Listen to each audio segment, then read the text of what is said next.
بەناوی خوای گەورە سڵاوتان لەبێت بینەرانی بەڕێز و خۆشەویست لەسەر دەستپێشخەری مەسعود بارزانی سەرۆکی پارتی دموکراتی کوردستان هەرێکە لە نێچیروان بارزانی سەرۆکی هەرێمی کوردستان و محەممەد حەلبوسی سەرۆکی پەرلەمانی عێراق و خەمیس خەنجەر سەرۆکی یاوپەیمانی سیادە سەردانی نەجەفیان کرد و لەگەڵ موقتەدا سەدر کۆبوونەوە. بەپێی زانیاریەکان سەدر لە کۆبوونەوەکەدا پێشنیازەکەی سەرۆکی پارتی دموکراتی کوردستانی ڕەت کردوێتەوە. لە بەرنامەی ئەمڕۆ قسە لەسەر ناوەڕۆکی کۆبوونەوەکەی ئەمڕۆ هەروەها ئەو پێشهاتوو ئەگەرانەی کە لە بەردەم پرۆسی سیاسی عێراقدان تاوەکو کۆبوونەوەی پەرلەمانی عێراق کەوا بڕارە 7 ڕۆژی تر ئەنجام بدرێت و کاریگەریەکانی ئەو ناوکۆکی پارتیویچێتی هیانە لەسەر دەوخیارەمی کوردستان ئەم پرسانە لەگەڵ بەڕێز هۆشار عەبدوڵڵا ئەندامی پێشووی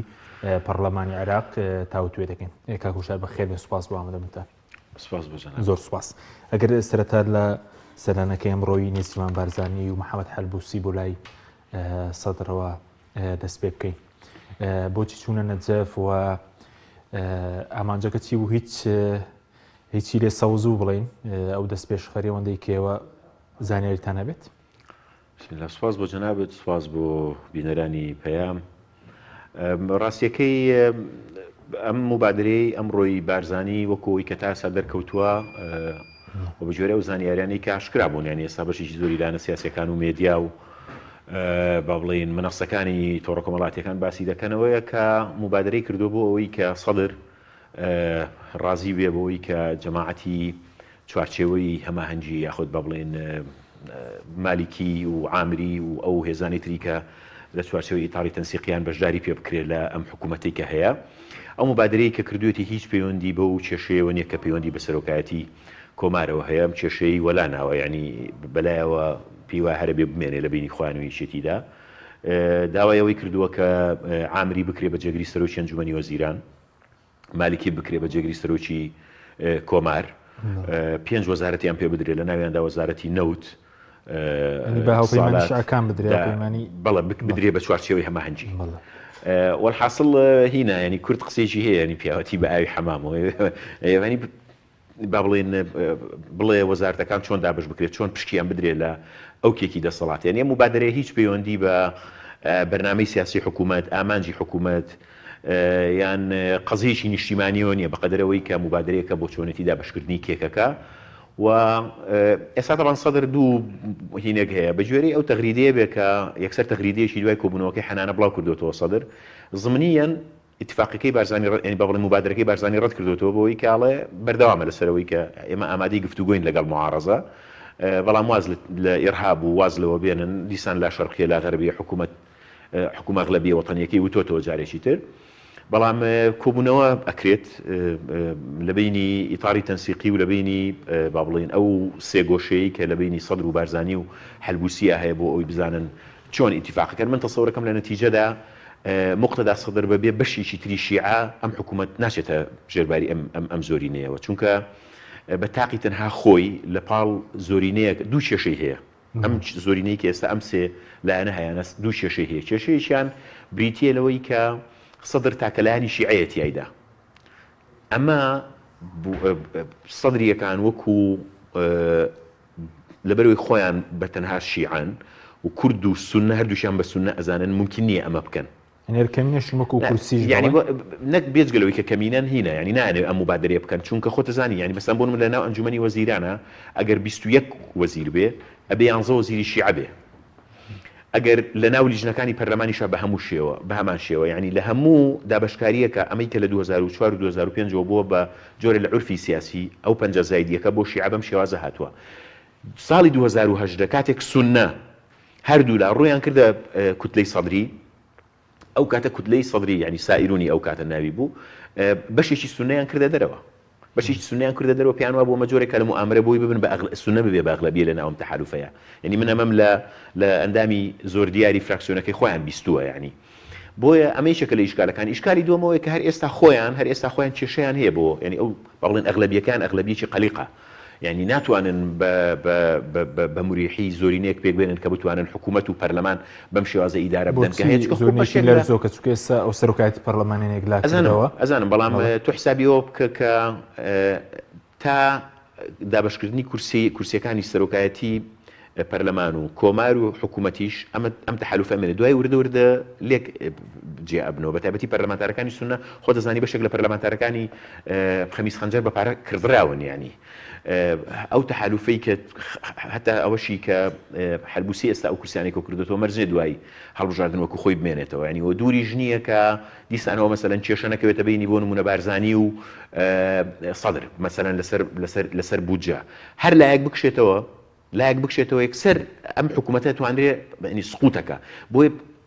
سەدر پێویستی بە هادی عامری و پێویستی بە بەشێکی تری ئیتاری تەنسیقی هەیە بەس کێشەکەی شخصیە لەگەڵ مالیکیە ئێوە مالیکیتیانە بێ ئێوە مالیکی قساب کە هەرچەند بۆ چوونێکەیە کە دوور نییە یعنی ئەو زەختانەی کە بە تایبەتی قائانی دوێنێ کردوێتە سەر پرۆسی سیاسی بەگشتی و مەسعود بارزانی بە تایبەتی زەختی ئەوە بکە کە هەرچۆنێ بێ پۆستێک بە مالیشی بدەنجا جێگری سەرۆکی کۆمارە یان هەر شتێکی تر هەیە بەڵام من تەسەوور دەکەم کە کۆبوونەوەکانی ینی ئەم چەند تاگەینە ڕۆژی حوتی مانگ یەکلاکەرەوە دەبن و لە هەموو بارێکدا من پێم وایە مقتەدا سەدر بەبێ بەشێکی تر لە شیعە ناڕوات و ئەم تەحالوفە سێقۆڵیە شەریکی تریشی بۆ پەیدا دەبێ باش بەس پێ دوێ لێکترازان ڕووبدات لە نێوان چوارچێ هەمانگی شیعەکان کە ئێستا مالیکی و عامری و عەبادی و حەکیم و کۆمەڵێکلانی تری تێدایە سیرکە کاک حەکیم با واضح بین ئەم دوو تەحالوفە هەردوو لە تەحالوفە سێقۆڵیەکەی بارزانی و سەدر و هەلبوسی لەملەمەیەکی ئیقلیمی دروستی کردووە ینی جیهاتی دەرەشی دروستی کردووە تورکیا ئیماراتە دووەلی خلیجە ئەمانە ئەم تەحالوفەیان دروست کردووە خۆتان نەزانن کێشەی بینی هەلبوسی و با بڵێن خەمیس خەنجەر چۆن بوو بە یەک کۆبوونەوە لە تورکیا و لە ئیمارات ڕێکیان خستنەوە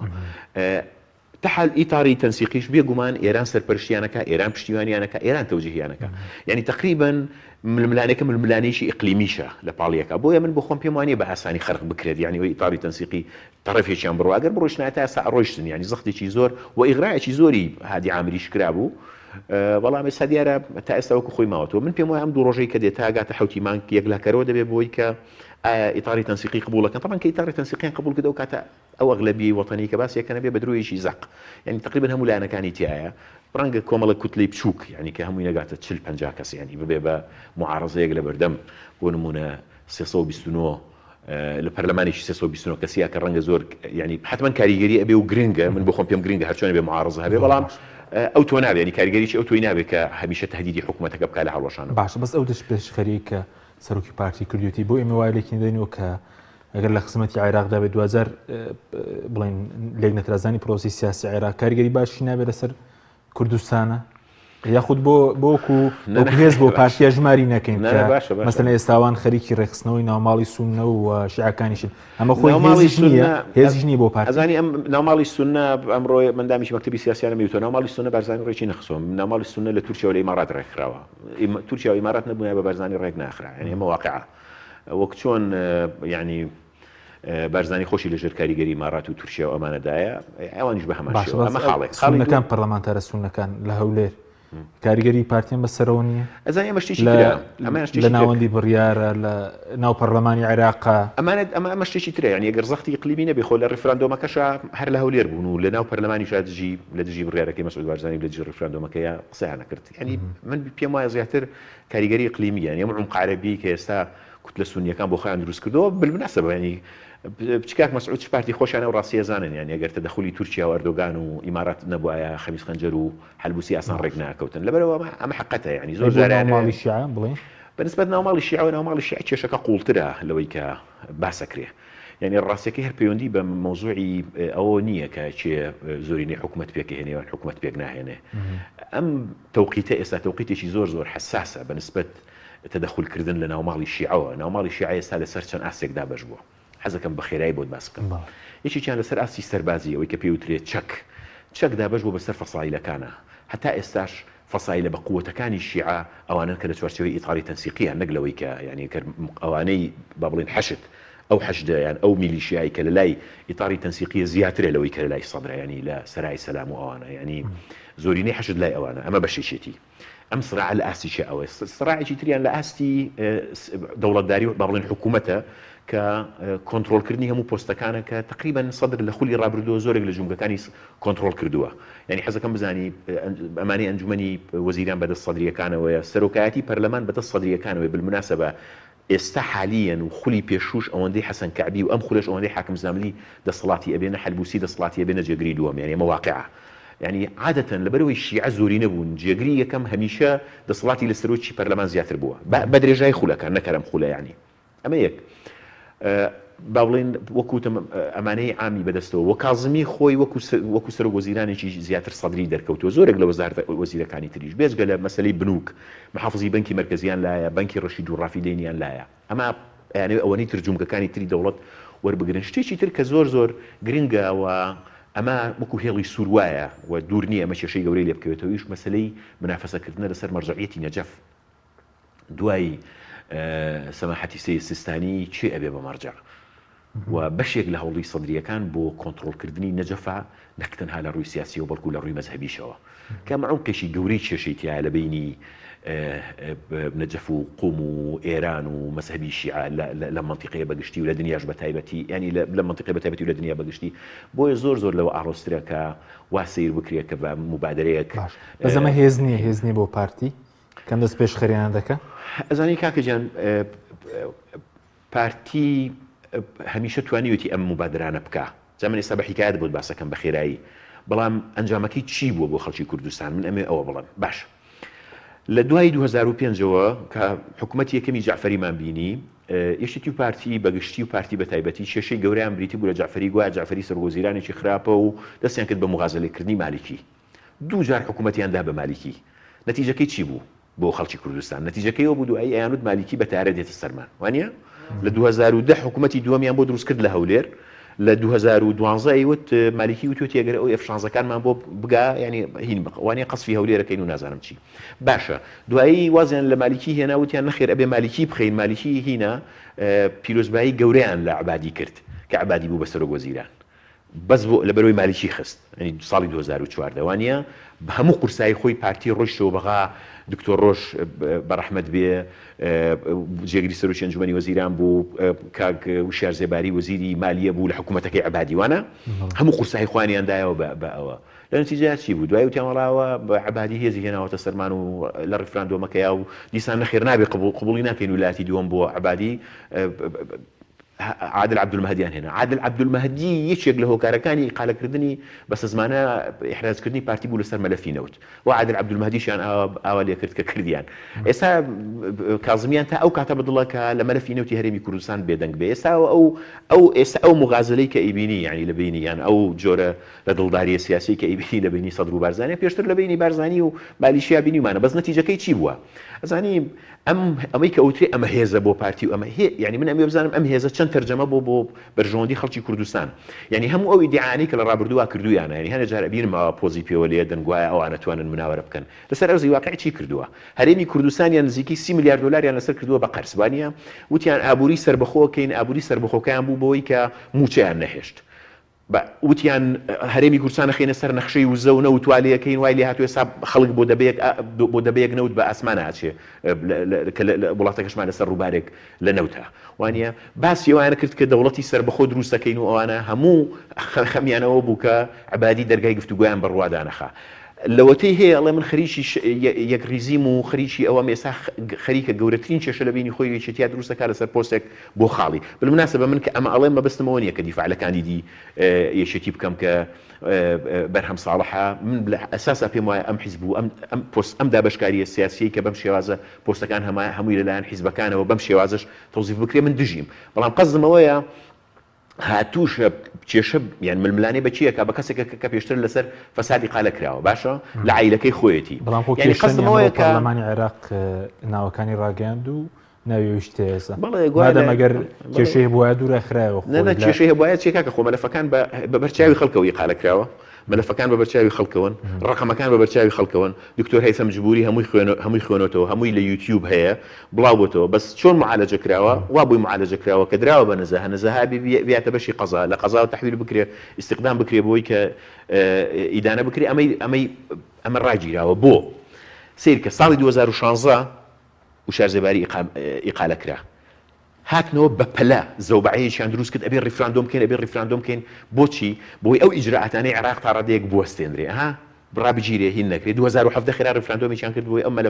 مەلەفی ئەو نەڕوا بۆ قەزا و ئەوانە دو ئێشتا هاتەوە سەر مەسەلەی هین بۆیان حەل کرد و مەلەفەکانیان بۆ داخستوێ ساڵن لەبەرەوەی ڕاستە ئیدانەکراوە بە فەساد ڕاستە مەلەفەکان هەیە ڕاستە ڕقمەکان هەیە ڕاستە هەدری مالی عام کراوە بەڵام لەبەرەوەی لە قەزا ئیدانە نەکراوە کەواتە بۆی هەیە بەم شێوازەیە بەڵام مەزانی چۆنە شتێکی پێوترێ شەرعیەتی قانونی شتێکی پێوترێ مەشروعیەت ئەم پیاوە ڕەنگە شەرعیەتی قانونی هەبێ لەبەرەوەی لە ڕووی قەزاوە هین نەکراوە بەڵام مەشروعیەتەکەی وەیە کاکە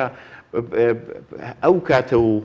تا ئێساشی لەگەڵ دابێ خەڵک بۆ گرتە ڤیدیۆیانە پێکەنێ کە لەسەری قالەکەی کراوە لە بەرنامەیەکی بەناوبانجی وەکو بەشیر شوێ تا ئێساش 7 دقە هەیە یعنی لە ئەلفیەوە هەتای خەڵک نیوەی شعبی عێراقی پێکەنیوە جا کابرا بێ بە سەرۆکی کۆماریان نایە بە سەرۆکی کۆمار پیرۆزی بێ زانی یەکشت پێ بڵم من پێم وایە بەگریمانەی زۆر و شارزێبارێ بێ بە سەرۆکی کۆمار بەگریمانەی زۆر تا ئەم لەحزەیە باش و من لە دڵەوە پیرۆز بەیان لێ یەکەم یعنی هیچی نێکێت خۆشم بێ بە سەرۆک ئێمە زۆر خۆشەو بێ سەرۆک کۆمار مەسەلەکەەوە نیە پێم خۆشیان پێم ناخۆشە من لەگەڵ مەبادیەکانی خۆم ڕازگۆم من نیشێک بووم لەوانەی کە وەختی خۆی ساڵی 2016 دژی دەنگم داوە ئیشم کردو بۆی ئیقالە بکرێ لەبەرەوە هی نیم یعنی من قەت دژی مەبدەەکانی خۆم ناوەسمەوە بۆیە تا آخر نەفەس نە تا آخر لەحزەش ئەمێ ساڕوونی ڕوونی بکەمەوە یعنی لانی کەم لە دروستبوونیەوە تا ئێستاوە لانی کەم لە دوای 2004 و ئەوانەوە دوایەوەی کە ڕەحمەتی کاتنوشیروان بەرنامەیەکی کرد و هەوڵێکی دا بۆ ئەوەی کە عێراق وەکو بوعدێکی استراتیژی قوڵ بۆ هەرێمی کوردستان سیر بکرێ کاک مەسعود پێچەوانەی ئەوە هەرێمی کوردستانی خستە باوەشی تورکیا وەکەوتە دژایەتیکردنی عێراق وەکەوتە ئەوەی کە عێراق دوژمنە و عێراق کۆتایی هاتووە هەموو خیتابەکانی سەردەمی ڕیفراندۆمتان لە بیرە کە ئێمە پێویستمان بەپەرژینە و عێراق کۆتایی هاتووە و ئیتر زۆر محاولەمان کرد ڕێکنە کە تەواوی تر گەیشتینە نقطەی کۆتایی و ئەبێ ئەم ستورە دروست بکەین و ئەمانەوانە باشە ئێستا کە ئاوا ئەیبینم هەموو ڕۆژێک خەمی عێراقیەتی من حەزەکەم هەموو پۆستەکانی بەغا ببە کێشە نییە بەس واز لەوە بێنێ چیتر بەم خیتابە قەومیە دنەی شعوری خەڵک نەدا بۆی کە ئیتر ئەمە عێراق دوژمنە و ئەوەی قسەیەکی خێر بۆ عێراق بکایان ئەوەی بڵێ عێراق دەرفەتە بڵێ ئەوانە جاشن و ئەوانە خۆفرۆشن و ئەوانە چکە ئەو دڵسۆزێکی ئێستا بارزانی ئەینوێنێ بۆ عێراق و لەسەر حسابی ناوماڵی کوردیش ها لەسەر حسابی دۆستە تەقلیدیەکەی کە یەشێتیە و بالمناسبە بەرەبەینی قەوسێکە هەموو ئەوەی کە ئێستا بۆ پارتیە چێتە سەر تاوانباری سەرێکی یەشێتی لە ساڵی 2005ەوە مەقەسیشی دەونووسیومە لە تویتەر مەقەسیشی داوەتە دەستی پارتی بە ئارەزووی خۆی یەشێتی پێکورد دەکاتەوە و بە بەردەوامیش ئەو هەڵانە دووبارە ئەکاتەوە یەشێتی بۆی کە زیاتر تەنازولیان بۆکە زیاتر هەڵبژاردن لە دوای هەڵبژاردن لە پێناوی پۆستێکی جێگری سەرۆکی حکوومەتە پۆستی وەزارەتێکە تەنازولیان بۆکە و لەوەتەی هەیە خەریشی ئەوەیە کە تەنازولات تەقدیمەکە بۆیە وای بەسەر هاتووە کێستاوە پێشتر لەسەر لە پێناوی پۆستی تۆ دیقەتی ئەم هینە بە ئەم حاڵەتە بە ئەم ئەوەی پێوترێتی نازانم جۆرەکە لە دژی ئشتی لەسەر پۆستی سەرۆکی کۆمار کە بۆ یەشێتی بێ ساڵی 2005 و سەرۆکی هەرێم بۆ پارتی بێ یەشێتی کێشەیەکی گەورەی لە ناوخۆیان دروست کرد نەتیجەکەی بە جیابوونەوەی نەوشوا مستەفا و دروستکردنی بزوتنەوەی گۆڕان کۆتایی هات چکە کاگنەوشیروان دژی ئەوە بوو هەرێمی کوردستان لەسەر سینێشی زەڕین بدرێتە دەستی پارتی باشە یەشێتی ئەمەی کرد ئێستا پارتی دوایەوەی هەرێمی کوردستانی بە تەواوەتی لێسەندون ئەو خەریکە کەرکوشیان لێسەنێ ئێستا بەتر سەرۆکی کۆماریشان لێسەنم کێشەکەوەیە یەکێتی ئێستا شتێ نەگەیشتووە لەوەی کە پێویستی بەوە هەیە کە لەم خەوە بە ئاگا بێتەوە چیتر ئەم درۆیانە درۆی یەکریزی و بەیەکەوە بوون و ئەمە هیچی ناکاتە ئەوەی کە ئەم هێزی بەرامبەری هێزێکی تەقلیدیە ئەجەندای حیزبی و عائیلی هەیە نەخەمی کوردستانیەتی نەخەمی یەکریزی نیشتیمانیەتی نەخەمی ئەوەیەتی کە ئەم هەرێمە بچی بەزەوە بۆ یەکێتی شەڕاز نییە نەخەمی نیشتیمان نەخەمی یەکریزی هیچ جیاوازێک هەیە لە نەخۆی خۆیان لە نێوان پارتی خۆیان من ناڵم هیچ فەرقێکی لە بینیانە وەکو یەکیان لێ هاتووە یەشێتی ئەو کاتە دۆڕا کە ئیویست لە پارتی بچێ یەشێتی ئەو کاتە دۆڕا خۆیان نەڵێنێ خۆجارێتی ژوتومە یەشێتی قسەیەکی نێچیروان بارزانەیە فەرقی ئەمە بینی وەکو کۆکاکۆلا و بیپسی کۆلایە وەکو بیپسی و کۆلایە فەرقەکەمانیان هیچ فەرقێکی ئۆتۆمان نەما بەس مەبستمەوەیە کە ئەگەر یەشێتی بە تایبەتی دوای ئەم ئەزمەیە بەهۆش خۆی نێتەوە و تێنەگا لەم کە من ئەڵەم یەشێتی حەزەکەم بزانی لەوە نییە پێدوای بێ من خەمی یەشێتی مەیان ئەمێ جیام بکەمەوە نا بەڵام هەرچۆنێ بێ ئەم سنوورە یان ئەم دەڤەرە وابەستەی یەشێتیە پێت خۆش بیان پێت ناخۆش بێ یەشێتیش ئێستا بەم هەلابوونەی خۆیەوە کە خۆتەزانی ئێستا ینی چی بەسەر هاتووە لەناو خۆیان دنیایەک کێشەی هەیە لەگەڵ هێزەکانی تر کێشەی هەیە ئەزانی ڕاستێکەیە کە ئەبێ بیزانین ئەم پارەی نەوتە هەر لەم ستودیا جارش کەش وتومە بۆ بەلعنەتێکی گەورە بۆ خەڵکی کوردستان یعنی ئەم پارەی نەوتە ئەو نەوتی کە لە دەستی پارتیای پارتی بە ئارەزوی خۆی کێشەی لە هەرچی حیزب هەیە لە هەرچی حیزبدا هەیە دروست کردووە هەرچی حیزبی بچووک و گەورە حیزبێکم پێ بڵێ سابا بۆ باسکە هەرچی حیزبی گەورە و بچووک هەیە لەم کوردستانەیە پارتی دەستی تێخستۆی کێشەی بۆ دروست کردوون و تۆ دیقەتیش بە نزیکەی 12 ساڵە خۆی بە حساب حیزبێکی زۆر گەورە و کاریگەرە نەیتوانی وە کۆنگرێک بکە نزیکەی 12 ساڵە پارتی نەیتوانی وە کۆنگری نوێبوونەوەی خۆی بکە کۆنگرێک بکەوە وابزانم جارێک هینیشان بۆ چۆن لایەن کۆمیسیۆنەوە کە بێ کۆنگرە بکەن نیان کردووە دواشیەخن لەبەر کێشە عایلیەکانیان باش بەس بزانە حیزب نییە دەستی تێنەخستە بن هەر حیزبێک ئیباتە ناو حکوومەتەوە بە پارە جاوەزیرەکانی بێ پۆزدارەکانی بێ وان لێکاکە ئیتر نەناسرێنەوە ناناسیتەوە ینی لە ناو زۆربەی حیزبەکانە پرۆ پارتی دروستەکە ینی ئەوەی کە هینی هەبێ و تایبەتیش لە دوایی وفاتی کاک نەوشیروانەوە پێی وایە ئیتر لەم هەرێمەدا کەس نییە قسە بکە لەم هەرێمەدا کەس نییە لانی کەم لە ئەجێندا زۆر مەترسیدارەکانیان بزانێ بەڵام ئێمە ومانان یان گروپێک هەن لەوانەی کە بەدەنجی بەرز هەمیشە ئەو قسەیەمان کردووە کە ئەڵێم هەموو پۆستەکانی عێراق بۆ پارتی بن و پیرۆزیان بێ و لە ئێست لێرەشەوە پیرۆزبایان لە یەکەم زۆر مەبەستم ئەوەیە واز لە خەڵک بێنن چیتر نیکەنەوە بەگشتی عێراقدا ئەزانی 100 ساڵ تەمەنی عێراقا 100 ساڵ زیاترە باشە لە 100 ساڵی ڕابردوودا هەمیشە عێراقیان وەکو دوژمن سیر کردووە بەڵام هەتاکو خۆیان بۆیان کرابێ لە عێراق پۆستیان وەرگرتووە پارەیان وەرگرتووە سوودیان بینیوە خەڵکی کوردستان ئێستاوای لێ هاتووە خواخۆی ئەوێتی موچەی هەبێ کەچی مناڵ و خزمەکانی خۆیان بوون بە ملیۆنان دۆلاریان هەیە ئەیانەوێ ئێستا ئەسڵەن وەکو هین ئێستانەوێ لەسەر حسابی حکوومەت و ئەو شەرعیەتی کە لە چوارچەوەی هەرێمدا هەیە ئەیانەوێ لە ئێستاوە حکمی عائیلی بە تەواوەتی بەسەر کوردستانە بسەپێنن نەیان هێشت خەڵکی کوردستان لە عێراقدا ئیسراحەتێک بکە گوایە سەر بە خۆیان بۆ دروستەکەن گوایە ئەوان بەهشتێکیان بۆ دروستەکەن کە ناوی دەوڵەتە کەسی بزانێت چی بەسەر هات یعنی پاش ئەو هەموو ساڵە ئەو هەموو وعدەی کە کاک مەسعود دای بۆ مەسەلەی سەربەخۆیی نیشتیمانی و بۆ مەسەلەی جیابوونەوە ئەوانە گەیشتووە بەوەی کە ئێستا خەمی ئەوێتی ناوماڵی سوننە و ناوماڵی شیعە بۆ کورد گرنگ نییە وارەسەیەکی باش نییە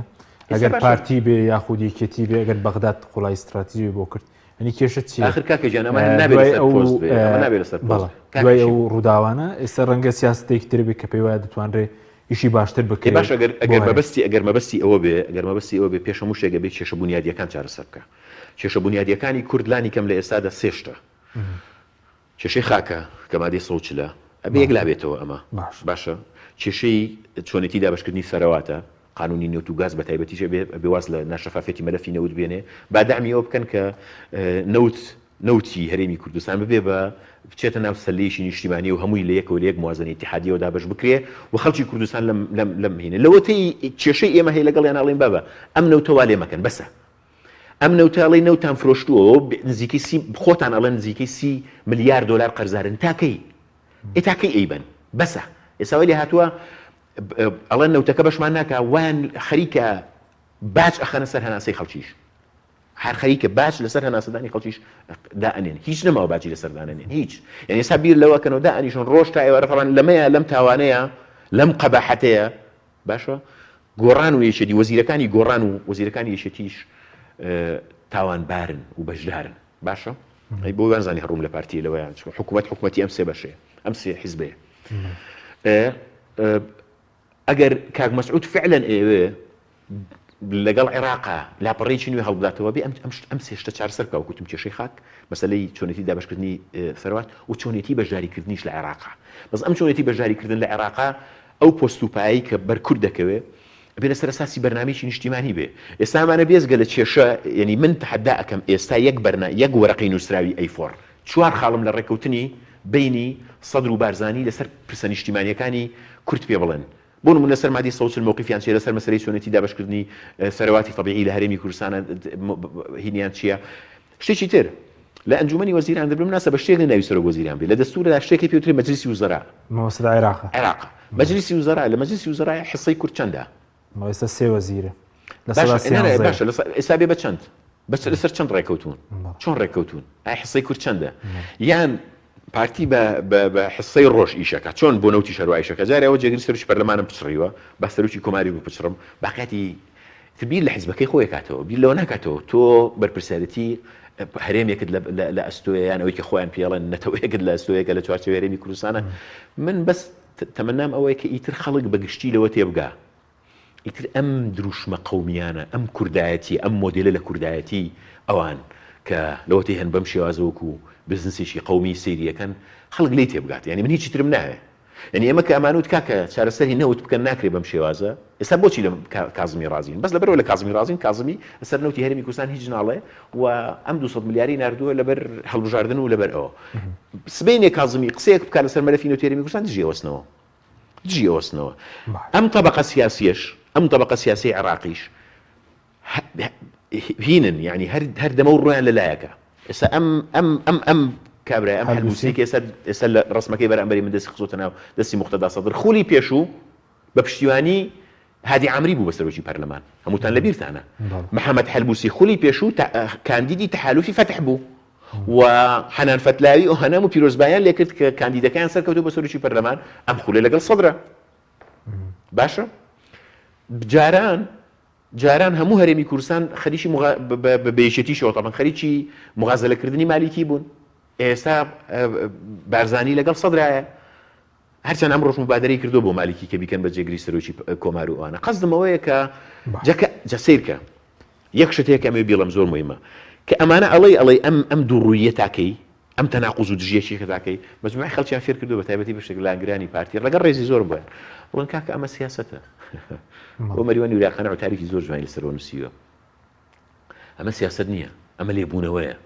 سیاست بریتی نییە لە دووڕووی سیاست بریتی نییە لە قسەیەک ئێستا و سبێنێ لێ پەشیمان بیتەوە سیاست بریتە لە ڕازگۆیی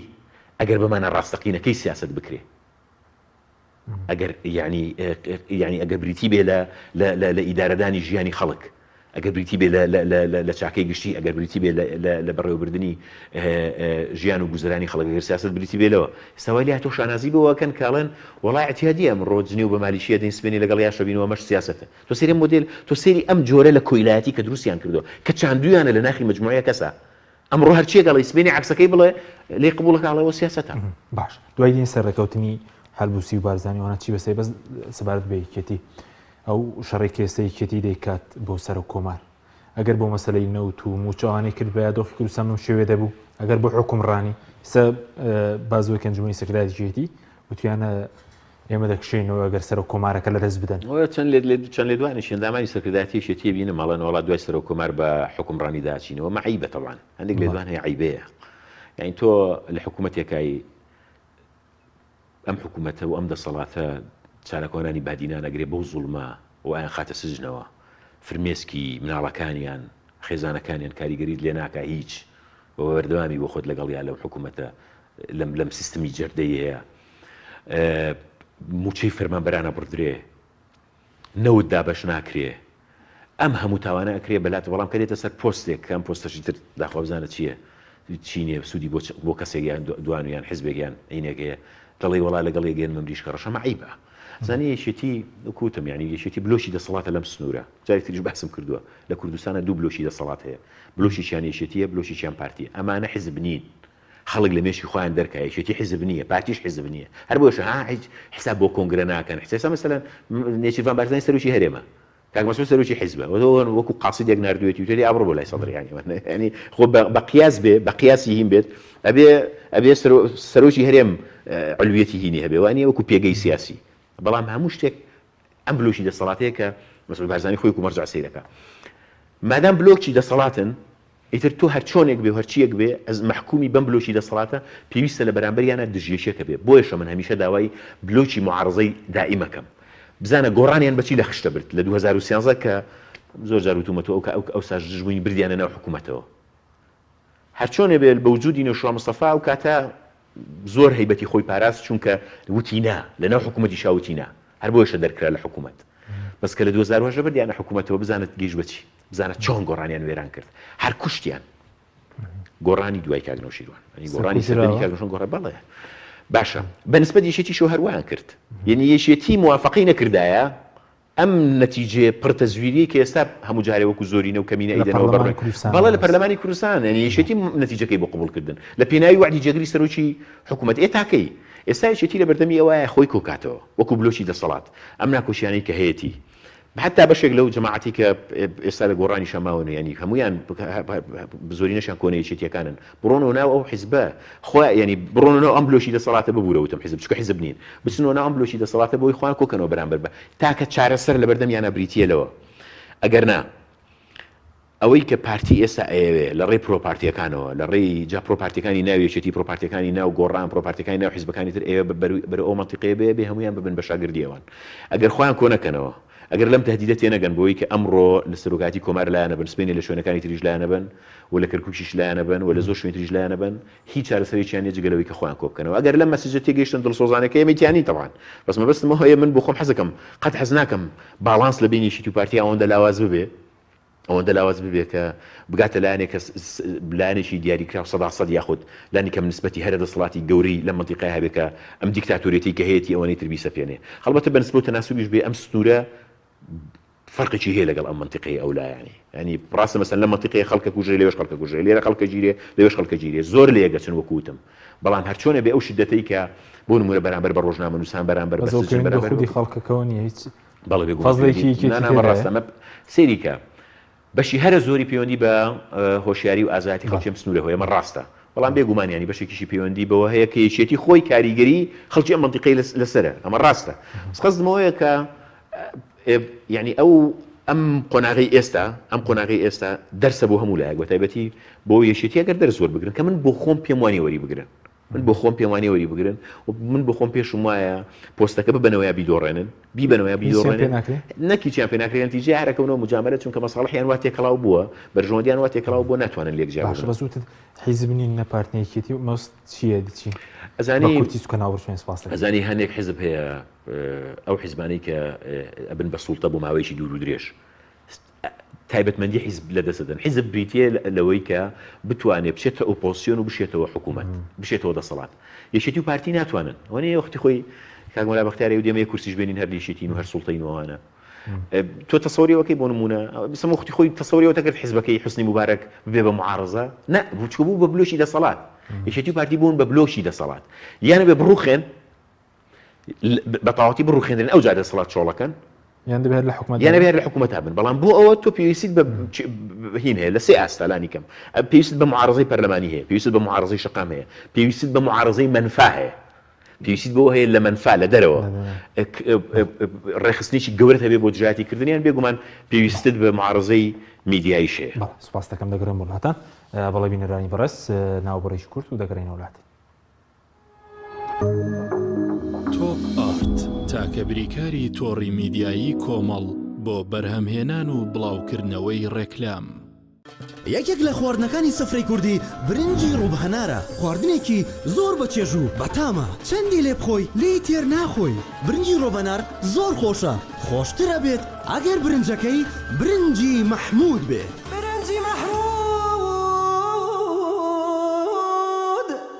کام شیر باشترینە بۆ کۆرپەکەم شیری دایک باشترین و پارێزراوترین سەرچاوی خۆراکیە بۆ کۆرپەکەت بەڵام لە هەندێک باردا دایکان ناتوانن شیری خۆیان بدەن بە منداڵەکانیان بۆیە من پێشنیاری شیری کۆنفیلاک دەکەم وەکو تاکە جێگرەوەی شیری دایکان کە لەلایەن فۆنتێراوە بەرهەم دەهێنرێ کە شارەزایی زیاتر لە 50 ساڵیان هەیە لەو بوارەدا ئایا کۆنفیلاک گونجاوە بۆ گەشەی کۆرپەکەم بە دڵنیاییەوە کۆنفیلاک سەرجەم سەرچاوە گرنگەکانی خۆراکی تایە بۆ گەشەی سروشتی منداڵ و بەهێزبوونی ماسوولکە و چاو و ئێسک و گەشەکردنێکی ئاسایی مێشک ئەتوانی نمونەیەکی تاقی بکەینەوە بێگومان ئێوە دەتوانن نمونەی شیری کۆنفیلاک تاقی بکەنەوە و ئەنجامە سەرسوورهێنەرەکانی ببینن شیری کۆنفیلاک تاکە شیری جێگرەوە دوای شیری دایکان دەوڵەمەندە بە ئۆمیگا 3 ئاسن کۆلین و ڤیتامین و کانزاکان و سەرجەم سەرچاوە خۆراکی گرنگەکانی گەشەی کۆرپەلا کۆنفیلاک یەکەم شیر دوای شیری دایک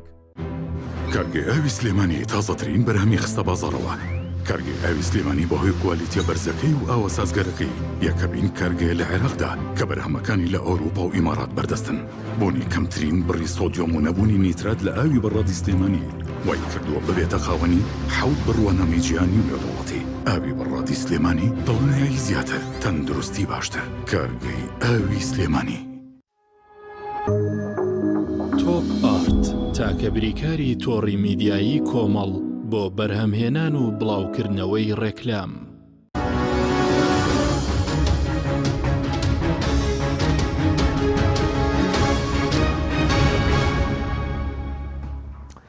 جارێکتر سڵاوتان لەبێت بینەرانی بەڕست لەگەڵ هوشار عەبدوڵڵا ئەندامی پێشووی پەرلەمانی عێراق درێژە بە گفتوگۆکەمان دەدەین دەبارەی دواپێشاتەکانی پرۆسەی سیاسی عێراق هەروە ئەو ڕێکەوتنە سێ خۆڵەیەکە کراوە کە چی بەسەردێت کاک کوشەر سەوار بە و ڕێکەوتنە سێ خۆڵیە کە ئێستا بڵێن یەکێتی بەشێک نیت لەو ڕێکەوتنە سێ خۆڵیە هیچی تێدا یاخود بڵێن ناوڕۆکەکەی ئاشکرا نەکراوە بەنسبەت خەڵکی کوردستانەوە چی تێدایە جارنووسی بڵین ئەو ڕێکەوتنە چی بەسەردێ بڵین لە داهاتوودا ئەو ڕێکەوتنەی کە لە ماوەی ڕابردوودا لە بینی سەدر و بارزانیە هەیە ینی باسی ئەوە کەوانە بەڵێ خۆی لە ڕاستیدا من لە مانگی سێی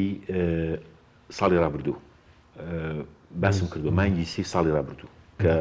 ئەو کاتە پارتی نزیکەی چەند کۆبوونەوەیشی دوور و درێژیان لەگەڵ سەدریەکان کرد بۆ ئەوەی کە لەسەر دوو خاڵ ئیتیفاق بکەن و نووسیمە ینی لە تویتەر ماوە یەکیشانەوەیە کە ئەوان ئەگەر بێت و ئیتیفاق لەگەڵ پارتیا بکەن لەسەر دووشت ئەوان ئەم شتانیان بۆکەن ئەگەر موازنەیان بۆ تێبپەڕێنن بەبێنەوت ینی پارە بنێرن بەبێنەوت دووەمیشیان ئاعتراف بە بارزانی کەن وەکو تاکەلایەن کە مامەڵی لەگەڵاکەن بۆ جانبی کوردی ئەوان ئەم دوو شتەکەن سەدر وەکو تاکەلایەنی شیعی بەنی تەمسیلی شیعە ئەبینن پەرلەمانیان لەگەڵا حەل دەکەن یاسای هەڵبژاردنیان لەگەڵ تێپەڕێنن ئەین تۆ تەسەور کە یاسای هەڵبژاردن بەم شێوازی هەیە تێنە ئەپەڕی کێشە زۆر هەبوو لەسەر بازنەکان لەسەر جۆری مۆدێلی دەنگدان لەسەر زۆرشە چەند جەلسەیەک وەستا آخر جار حەلبوسی سواری تارە بڕۆژ بۆ لای بارزانی کە لە لۆفەکانی مەسیفیان کە لە مەسیفاتە خوارەوە موعیدی جلسەی دانا بۆ تێپەڕاندنی یاسای هەڵبژاردن لەسەر مووسڵ بە تایبەتی اتفاقیان کرد کە خەمینە بێ لە کورسیەکانی لە مووسڵ ناکەوێتە ژێر مەترسیەوە تقریبا بازنەکانیان بە قیاسی ئەم سێ حیزب دووری ینی ئەم سێ لایەنە و نەتیجەکەشمان بینی لەو کاتەوە اتفاقیان کردو ئێستا دەرکەوتن اتفاقیان چێ بەزەم اتفاقەوە کوتم ینی اتفاقێک نییە لەبەر مەبنای بەرنامەیەکی نیشتیمانی نووسراوە اتفاقێکە لەسەر سوڵتە اتفاقێکە ئەزانی وەختی خۆی وتارێکم نووسیوە لە فەیسبوکەکەمان هەیە بۆ هەر بەڕێزێک ئەگەر بێ بچێتەوە سەری باسی ئەوم کردو بارزانی ڕیفراندۆمی بۆ چییە باسم کردو ئەو کاتە کە بارزانی بەم ڕیفراندۆمە نایەوێت دەوڵەت دروستکە ئەوێ بەهێزەوە بگەڕێتەوە بۆ عێراق ئێوێ دوای ئەوەی کە ڕیفراندۆمەکە وەکو کارتێک بەکاریهێنێ وەکو فشارێک بەکاریهێنێ دوایی هێز عێراقیەکان بڕۆنەوە لای ئەو و بە جۆرێ لە جۆرەکان شەرعیەتێکی تر بەخۆی باتەوە چ لە ئاستی عێراق چ لە ئاستی ناوخۆیان ڕێک ئەمەی کرد تۆ دیقەت بە ڕیفراندۆم بارزانی هێنای وانە تەنزیری بۆ کرد مەلعب بە مەلعب خۆنەی هێش کەس قسە بکار خۆشی قسەیەکە دوانی ئەم تەرەفانی کە لەگەڵ یابوون و موعیدی کاتی ڕیفراندۆمەکان دامیش مەکتەبی سیاسی شتی داینەوە بۆ معلوماتت لەمە ناوچە جێناکۆکانیش کردی بۆ یەشێتی و لایەنەکانی تر بوو بەچی ینی لە هەڵبژاردننی دوای بۆ نمونە دوای لە هەڵبژاردننی دوای ڕیفراندۆمە یەکگرتوو دەنگەکانی تا ڕادێکی زۆر هاتە خوارەوە یەشێتی شانزەی ئۆکتۆبەریان وەکو مۆردا لە ناوچوانی خۆشیان وەکو بەرزێکی بانان بووی دەرچوون ینی ئەم سیاسەتە وازەحە ینی زۆر وازەحە جا من هەموو جارێ ئەڵەم ینی ئەم جۆرە لە ئیتیفاقی بنیەوینین ئەمە دەوڵەتداری پێ ناکرێت دەڵێر شتی تێدانێت دەربارەی مافی دەستوری خەڵکی کوردستان دەربارەی موچە پڕۆژە یاسای نەوت و غاز خۆمە تەڵ نێ برا ینی ئەبێ دیار بێ ینی ئەگەر قەرار بێ بەس خۆی سا بەرنامەی کابینەکە سەرۆکوەزیران ڕەنەس پێداوە تا بەرنامەی کارەکەش بخوێنێتەوە کاک حەکیم کە تەحالوفات ئەکرێ ئەبێ پێشوخت بوترێ ئەم تەحالوفە لەسەر ئەساسی چییە ئێستا ئەم سێ لایەنە دەنجیان داوە بە سەرۆکی کۆمار جێگری ئەوە خەریکە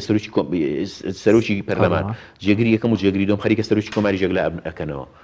کە سەرۆکی کۆماریان یەکلایی کردەوە لەبەر ئەوەشە زۆر جدین لەسەر مۆزوعی سەرۆکی کۆمار هەر ئەو شەوە سەرۆکی کۆمار کەسێک ڕاستپێرێ بۆ سەرۆکی حکوومەت ڕەنگە ویلایەتی کازمیش تازە بکەنەوە بەڵام تا ئێستا نابێ بزانرێ بەرنامەکە چییە یعنی هەموو کێکەکەیان دابش کردووە کورسەکانیان دابش کردو نابێت ئەی باشە تەحالوفاتی سیاسی پێشتر لەسەر ئەساسی بەرنامەیەکی نووسراوە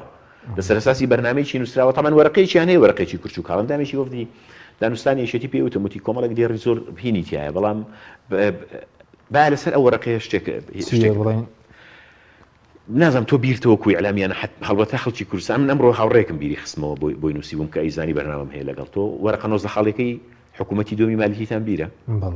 ئەوەی کە گوایە مافەکانی کوردی تایە و لەسەر ئەساسی ئەم وەرەقە 19 خاڵیە کابینی دۆم بۆ مالیکی دروستەکرێت بیرتانە باش چی لێ هات وەرەقە 19 خاڵەکە یەکشتی تیا جێبەجێ بوو بارزانانی وتی ئەبێ سەلەی دابەشکردنی پۆستەکانی کورد لای من بێ من خۆم وەزارە دەم بەم حیزب بوو بۆ حیزب بۆ کاتە گۆڕان کاگنشاوتی ئێمە نامانەوێت هەر ناچین نەچوینە ناو حکوومەتەوە گۆڕانی ئەو ساباسەکەم باشە چیتری تا جێبەجێکرا کەرکووکی تا جێبەجێکرا یاسای نەوتوگازی تا جێبەجێکرا چۆنێتی دابەشکردنی سەرواتی تا جێبەجێکرا مەسەلەی پێشمەرگەی تا جێبەجێکرا چی تا جێبەجێکرا باشە لەوەتەی پارتی لە 2005 لە مەجلیسی حکوومەت کاک مەسعود خۆی ئەندامی بۆ باشە لە مەطبەخی دەستورەوە تا ئێستا یعنی کەبور ڕۆژ بە ڕۆژ کورد بەوە لاوازە بێ ئەگەر مانگی 200 میلیارد لێوەنیە موچە نادرێ چێ بەرپرس بوو منیان ئەوان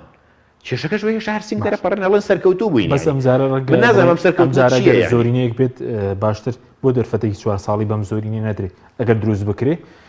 وەڕەنگە پێشتر بڵێن لایانی ئێستامە کێشەمان لەسەر ئەو زۆرینەیە نییە کاک حەکیم بۆی لای خەڵک ڕوون بێ ئەم زۆرینەیە پیرۆزیان بێ ینی من بۆ خۆم دەجاری تریژ ئەڵێمەوە حەزەکەم هەرچی پۆستی بەغاهەیە لای پارتی بێ ئەمە کێشە نییە بە زمانە خۆیان لەگەڵ زۆرینەکە ڕازگۆنین بە دلیلی ئەوەیەوە تا زەختی گەوراکەن لە هادی عەمری بچێتە پاڵێن ئەمە چ زۆرینەیە کە کاکە زۆرینەوەیە تۆ بۆ نمونە چەند کوتلەیەکی بەهێز لە حکوومەتای چەند کوتلەیەکی بەهێزیش لە معارەزە ئێستایانەوێ بەشێکی زۆرینەی شیعەش ببن ئێستاوە ئەگەر یەکێتی بۆ نمونە پۆستی بدەنێ نازانم دوای سەر کۆماریشێتی چیەکە یانەوێ سیرکە ئەگەر یەکێتی و پارتی هەردووچیان بچنە حکوومەتەوە ئەمە چ زۆرینەیەکی هەر نزیکەی 4 کورسێ گەمێنێوانە 4 کورسی 4 کورسێکی کورد دەمێنێ چواری یەکگرتوویەکێکی کۆمەڵ نۆکەی نەوەی نوێ وانە هەروانە ئەمێنن کە نەچونێتە حکوومەتەوە باشە ئێ باشەوە زۆرینەی کورد لەوێ زۆرینەی شیعەش لەوێ بوو هەم زۆرینەی سونەش ئەمە چ زۆرینەیە کە تۆ پێم بڵێ آخر خۆ ئەغلەبیە ئەوانەی لە زانستی سیاست شارەزان ئەزانن چۆنە تۆ زۆرینەی کوردت بردووە زۆرینەی شیعەت بردووە زۆرینەی سونەشت بردووە و ئەشتەوێ لە ناو پەرلەمانە زۆرینەیە کە تەبێ بچێتە سەروی 220 ینی ئەتەوێت ثلثی معطل نەمێنێ لە ناو پەرلەمانە ئەگەر معارەزەیەک نەبێت ثلثی معطلی هەبێ بەکەڵکی چی دێ چی ئەتوانێ بگۆڕێ با هەر کۆمەڵێک خەڵک هەستن قسە بکەن بەڵام هەر کاریگەرە ها من یەک دەنجی ناڕەزایش ینی بەلامەوە پیرۆزە یەک دەنجی ناڕەزایم بەلاوە پیرۆزە ینی یەک کەسە بێ بڵێ نە بەلامەوە گرنگە من بۆ خۆم وەکو مەبدە بەس ئەمە زۆرینە نییە ئەمە سەدر تویتێکاڵێ ئەمە ئەم خەڵتەی عەتارە چیتر لێ بێتاقەت بووم هەمووی بتیا بەژار بەس هەمووی تیا بەژارە پاشان پرسیارێک ئەو لایەنە سیاسیانی کە لە 2004 و 2005 لە حکوومەت ئابوون چێ بوون سەدر بووە بارزانی بووە جەماعەتی سونە ئەم جەماعەتە بوون کە ئێستا لە دوای حەلبوسیەوە وەستاون و جەماعەتی هادی عامری و مالکی ئەوانە بوون هەر ئەوانەی ئێستا جاریشکە بەشداریەکەنەوە ئەوانەی کە وەختی خۆی دیموکراسیەتی تەوافقیان گۆڕی بۆ دیموکراسیەتی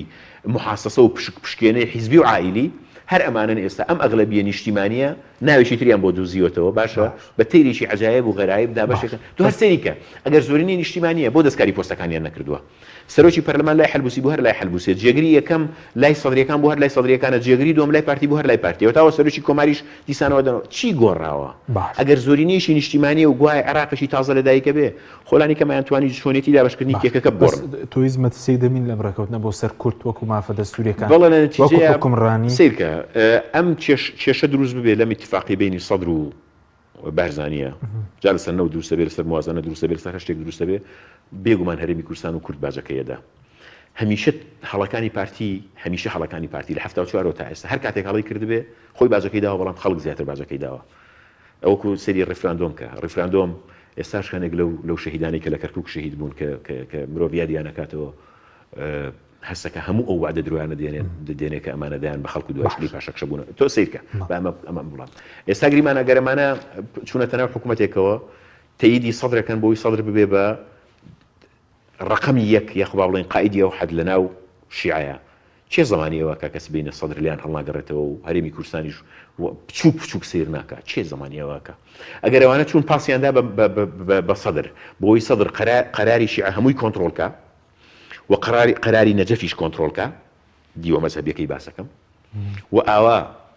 مغازەلی سونە ئەکەن کە سونەیەک بێ ئەوانە دلی بەڵگە چییە ینی هین چییە لەوەی سبینێ ئەمانە لە بۆ ئەوەی کە خۆیان ناویان ناوە مەساڵحی قەومی و چۆکتیانی هەرێمی کوردستان و ئەوانە هەڵناگەڕێنەوە زەمان چیە لەسەرەوە زەمان چیە لەوەی کە ئێستا مەسەلەن بۆ نمونە کاک مەسعود خۆی بەڕاعی سونە ئەزانێ کە خۆی بەڕاعی سونە ئەزانێ و پێی وایە سونە ئەوەندە لێ نزیکە و ئەوەندە کاریگەری هەیە لە سەریان بە قسەکەی فازڵ میرانی وای کردو یەک بگرنەوە ئەی بۆ کێشەی زەویان لەگەڵ یەک لای ناکاتەوە ئەی بۆ کێشەی ناوچە جێناکەوەکانی سنووری دەسەڵاتی خۆیان لەگەڵ یەک لای ناکاتەوە بۆ ئەی بۆ مەوزوعی کەرکووک محافزی کەرکووک چەند وەختە ڕێگەی داوە پیاوێکی وەکو ڕاکانجبووری محافزی کەرکووک بێ کە بالمناسبە من ڕاکانجبووری پیاوێکی شۆفێنیە بەس دژی ئەوم کوردێکی شۆڤێنیش دابنێن دژی ئەوم کوردێکی حیزبی شۆڤێنیش دابنێن لەوێ خەریکی ئەجەندای حیزبی و ئائیلی بێ دژی ئەوم ها ینی دژی ئەوم هەر کەسێک لەوێ بێ لەگەڵ ئەوام کەسێکی نیشتیمانی بێ دوور لە شۆڤێنیت جا قەومیە مەذهبیە طائفیە ینی چۆن دژی سونەیەکی شۆڤێنی و شیعەیەکی شۆڤێنی ماوە دژی کوردێکی شۆڤێنی ینی ینی خطابی من واضحە زۆر پێ دوای هەروە بمێنێتەوە باشتر نەخیر نامێ باشە قسەکەی من لەسەرەوەی کاک حەکیم جان قسەکەی من لەسەرەوەی چێ هێشتوێتەوە چێ نەهێش مەجلسی محافظە کۆ بێتەوە بۆی کە محافظێکی ئەوەی خوان ئەڵێن کورد دابنێن یان بیدەنەوە بە یەکێتی چێ طبعا یەکێتی بۆ یەکێتی داوای نەکرد کاکە یەکێتی با تۆزە واقعی بین یەکێتی خوان داوای نەکرد محافظێک دانێنەوە وانە بەڵام پارتی نەهێشت پارتی چوو سنەی کەرکووک و تورکمانی کەرکووکی لە ڕێگەی تورکیاوە کۆنتترۆل کردەوە و ڕازی کردەوە و ئاشتی کردنەوە و باشترین پەیوەندی سیرکە بڕوانە ئێستا پەیوەندیەکانی جەبهەی تورکمانی و پارتی بڕوانە پەیوەندیەکانی سنەی کەرکووک و پارتی بزانە هینێکە شخصیت هەیە لە ناو سنەی کەرکووکە وەختی خۆی مەسعود بارزانی پێی وابوو ئەمە وەکو عەلی حەسەن مەجید وایە دعوەتیان کردو ئاش بوونەوە لەگەڵ هیچ کێشەیەکیان نەماوە لەگەڵ باش یعنی مەبەستمەوەیە ئەمە جێندا حیزبیانە سبەینێ هەمووی لەسەر حسابی خەڵکی کوردستان و هەرمی جا پێشم نەڵی چۆن پێم نەڵی چۆن و ئەمێ زۆریش بە سەراحەت بڵێم هەنێ جارە لەنەم خەڵک باجەکەی داوە ئەوە تا خەڵک موچەی نییە ئەوە تا خەڵک نەوتی نییە ئەوە تا خەڵک با بڵێن ڕێگاوبانی نییە ئەوە تا خەڵک هەمووی لە وڵاتەکەی ڕائەکەوە تا هەمووی لە ئیجیا ئەخنچێ ئەوە تا هەمووی خەڵک سەرەی گرتووە بۆ بنزینی لەسەر گرانەکەن باج و ڕسوماتی لەسەر گرانەکەن هیوایەکیان لەم وڵاتیان هەیەش عائیلەیەک نییە لەم کوردستانەیە بیر لە سەفەر و کۆچ نکاتەوە کوردستانەکان لە خەڵک کردووە بە جەهەنەم و بۆ خۆشیان کردویانە بەوەی کە بە ئەرزووی خۆیان نەوتەکەی داهاتەکەی بڕۆن لە خلیج و بڕۆن لە وڵاتانی دەرەوە هینی بکەن چزانم ینی سەد جار وتومانە تەخشان و پەخشانی بکەن باش بەس کاتمان 5 دقەیەک ماوە سەبارەت بە لێکەوتەی ئەو پەیوەندیکێتی و پارتی لێکەوتەی لەسەر کوردستان پێ دوای هیچ دەبێت بەخوا من یعنی بە ڕاست قسەکەم هیچ سیقەیەکم بەوە نییە لە ناوێشێتی ئیرادەیەک لەدایک بێ کە بە پارتی بڵێ ناو بە خۆی دابچێتەوە هیوادارم وا بکەن و دەستخۆشیان لێ یەکەم و پشتیوانیانە بم وا بکەن ینی ئیرادەیەکیان هەبێ خۆیان کۆکەنەوە بەرامبەر بە پارتی هیوادارم ئەم ئیرادەیان هەبێ بەس من بە خۆم پێم وایە مەساڵحیانەوە نەچوە بێکە شیشی ئۆتۆ نابێ ڕەنگە ماوەیەک ینی لالود بن لە یەکتری دوایی ئاشتە بنەوە کۆبوونەوە یەکە باوەشەکەنەوە بێکاو ینی هینە من تەسەوڕ ناکەم ینی ئیرادەیەکی چکە وەکوتم مەساڵحی زۆر چۆ بەناویانە ینی مەساڵحی زۆر چۆتە نێوانیانەوە باش بەس وەکو حکوومەت هێرێمەوەی کە باست کرد پێ دوایە حکوومەتەکە ئێستا کە باجی زیاد کردووە ڕسومات نەوت ئێستا نەوت بۆتە نزیکەی $90 بۆچ کاریگەری نییە وتت یەکێتی و گۆڕانی شەر بەرپرسیارن بەڵێ بێگومان بەرپرسیارن ینی ڕێک وەکو دوو داشەقی حکوومەتەکەی پارتیان یادێنم حکوومەتەی سروور بارزانی هەر ینی تەسەوڕ ناکە هیچ سەرۆگۆزی ینی وەختی خۆی مانگوون نێچیروان بارزانی بەسەوە پەندە کوردیەکە بەڵی سەد ڕەحمەت لە کفندس نێچیروان لە زۆر ڕۆ باشتر بەڕاستی تۆزە حسابی بۆ ئەمە حسابیشیان بۆ ناکە مثلا چۆ بۆ ئیمارات چی ئاگای لێ بووە چۆ بۆ ئیمارات چی ئاگای لێ بووە مثلا من تەحەداکەم قوبات تاڵبانی ئاگای لێ بوو بیان یەک وەزیری گۆڕان ئاگای لێ بوو بێ بکە کە سەرۆکی بەناوی سەرۆکی حکوومەتی هەرێمەوە چۆ بۆ ئەوێ کەسیان ئاگای لێ نییە ینی مەگەر لە کوڕەکەی بپرسم بڵێن تۆزێکمان بوو باس کە باوکو چی کرد یانی هەرە بەبەستم یعنی بەڵێ بێگومان تاوانبارە نێ تاوانباری سەرەکیشن بەس باسی ئەزمموی ئیماراتی دەکرا ئیمارات سوود لە ئەزمموی کوردستانی ژوەر بگیرێ وەستە قسەی پەرلەمانتارەکەی پارتیە بەڵێ ئەوە نووسی بووم لە کۆمنتێکە ئەڵێ پاشای گەچێ بۆ ڕاو پاشای گەچێ بۆ ڕاو کۆمەڵی خەدەم و حەشەمی لەگەڵا بێ کە ماسەڵ چیە بن کەروێشکێکە بینن پاشا بە تاپڕەکەی یان بە تفەنگەکەی هەرچیشی کە لە بەردەسا تەقەی لێەکە تەڵەن نایپێکێک لە ماساڵچەکانی تەنیشتی ئەڵێ قوربان پێکات بە سوبحان الله یەکەم جارە ئەبینم کەروێشک بە مردووی ڕابکە یعنی تۆ پێکاوتە کەروێشکەکەش کوشۆ بەسەر ڕاکە زام قسەی لە قسەیە و خاتونە ئەچێ بەداخەوە یعنی زانی توشمە لەوێ یعنی من پێم وانێ لە سروور بارزانی خۆشی پرسم بڵێ بۆ چونکە ئیمارات یەکێکە لە تەجروبە هەرە پێشکەوتوەکانی نەک ئەم ناوچێ ئەمنیش کراوە لە ڕووی ئەمنی و سوودی لێ وەربگیرێ لە ڕووی ئەمنی چی ینی لە ڕووی ئەمنیەوە بکا کە زانی چەند خەڵکیان کردو بە قوربانی لەگەڵ داعشا ئێستاشی لەگەڵا بێ داعش لەم سەرەوە سەرەوە دێ هی نەکات ینی لە ڕووی منزومەی ئەمنیەوە ئەوانەی کە سەردانی ئیماراتیان کردووە زانن ئیمارات چەند تۆکمەیە یەکێکە لە وڵاتە زۆر ئامنانەی کە نسبەی جەریمەتیایدا هەنێ جار 0.0 ینی حاڵەتێکە کە ئینسان هینە ینی هیچ وڵاتێک لە شەرقی ئەوسەتا بەقەدەر ئیمارات ئارام نییە ینی ئەم قسەیە زۆر سێرە من خۆ دەزانی هەرماوەی پێش و داعش چی لێکردن عیب بەم قسانە بەس زانی یەکشت پێ بڵێم ئەمانە ئەم قسانە بۆ ئێمەمانە ناکەن ئەم قسانە بۆ قاعدەی خوانەکەن و بەشێکی قاعدەی خۆشیان باوەڕیان پێکەن وڵێن ڕەنگە ڕاست بێت یانی ئەمان بەم فەلسەفەیەکەن وڵێن کەڵە شێر هێلکە ناکاگەر کردی باش زۆر باشە بەس لەسەر نەوتەکە پێ بۆی خولەکێکمان ماوە نەوتەکە یاخود ئەم نەوتە تاڵا نەکرێت بەرز بێت و نزم بێت بەرز بێت و نزم بێت ینی لە باو لە باران هەر لە بەفرکەمە بێ ینی هیچ شتێک نیە هیچ شتێ ناگۆڕێ تۆ دیقەت بکە بۆ ڕێکەیەک ڕۆژ شێشەی بۆ دروستە بێ دنیا هاوارەکە ناڵێنەوە نەمان زەرەر لێکەوت وەختی خۆی بە $20 بوو هینە چۆتە 90 ئێستا هەر وەکو خۆیەتی چی زیادی کردووە مەسەلەن موچەش بە ئینسیابی نادەن موچەش لە کاتی خۆیان نادەن هەر دوایەخەن بۆی لە ساڵەکەیان مانجێک ببەنە دواوە تصور ناکەی بە معاناتێک موچی خانشینانیان لەم ئەخیر جارەیەدا بەش کرد یعنی ئەم حکوومەتە بە هەرچی پێوەرهەیە لێ بۆتەوە بەڵام بەداخەوە کۆمەڵک لە بەرژەوەندی خوازەکانی یەشێتی و گۆڕان دەستیان گرتووە بە باڵیەوە و پیرۆزیان بێت یعنی یاخوا پیرۆزیان بێ ئەم شەرەفەی کە شەرەفی ڕاگررتنی قەد و باڵای ئەم کابینە فاشیلەیە کە خەریکە وەکوتم دەستی خستۆتە قورجی هەموو خەڵکەوە بە باج و سەرانە باشە با تۆ پرسیان بەسەر لایەنەکان بێ لەگەڵ سەر و کۆمار دەرویکێتی پارتی چۆن مامەڵە بکەن هەندێک لایەن دەڵێن بێلایەن هەندێک لایەن کاندیدیان هەیە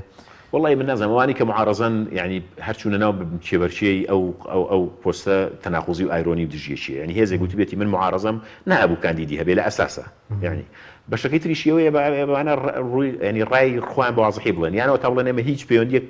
پەیوەندیمان بە ململانەیەوە نیە و دەنگ نادەین یانەوە تا بە واضحی بڵێن ئێمە لەو ململانەیەدا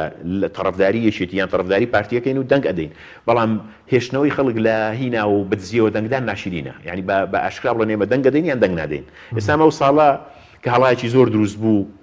مجموعەیەک لە گۆڕان چوو بوون تەنسیقیان کردبوو لەگەڵ پارتی بۆی گوایە دەنگ بین بە فواد حسێن من چوومە دایری ئەعلامێتم دەنگ نادەین بە هیچ نە دەنگ ئەدەین بە بەرهەم ساڵح دەنگ ئەدەین بە فواد حسێن بەس ئەوە وتمانیان خۆ زۆر بازۆکەی کاتی خۆی ئێوە بە فڕۆکەی ڕۆژ بن بە فواد حسێن ئەوە سەفقەیەکی سیاسی بوو دوور لە ئاگاداری ئێمە یەک دوو کەس کردبوویان لە سەرکردایەتی ئەوسای گۆڕان ئێمە هەر کە گەشتینە بەغاک و بنەوەی فراکسیۆنمان کرد و ڕەتمان کردەوە و هەر ئەو کاتە من هەموو مقابلەکانم لە دایری ئەعلامی پەرلەمان ماوە وتم بۆ ئێمە وەکو یەکوان و دەنگ نادەین بە هیچیان دوایش ڕسمی وەرەقەکەمان بڵاو کردەوە کە من لەسەر نووسی وەسپی و دەنگم نەداوە بە هیچیان و هاوڕەکانیشم بە هەمان شێوە زانی ئەمە سەرەتای ترازانی گەورەی گۆڕان بوو کە نەتیجەکەی گەیشت بەمڕۆ سوپاس دەکەم زۆر سوپاس بۆ بەڕست سۆشار عەبدوڵڵا پەرلەمانتاری پێش زۆر سوپاس دەکەم سوپاس بۆی بینەرانی بەڕست سوپاس بۆ هاوکارانم خواتان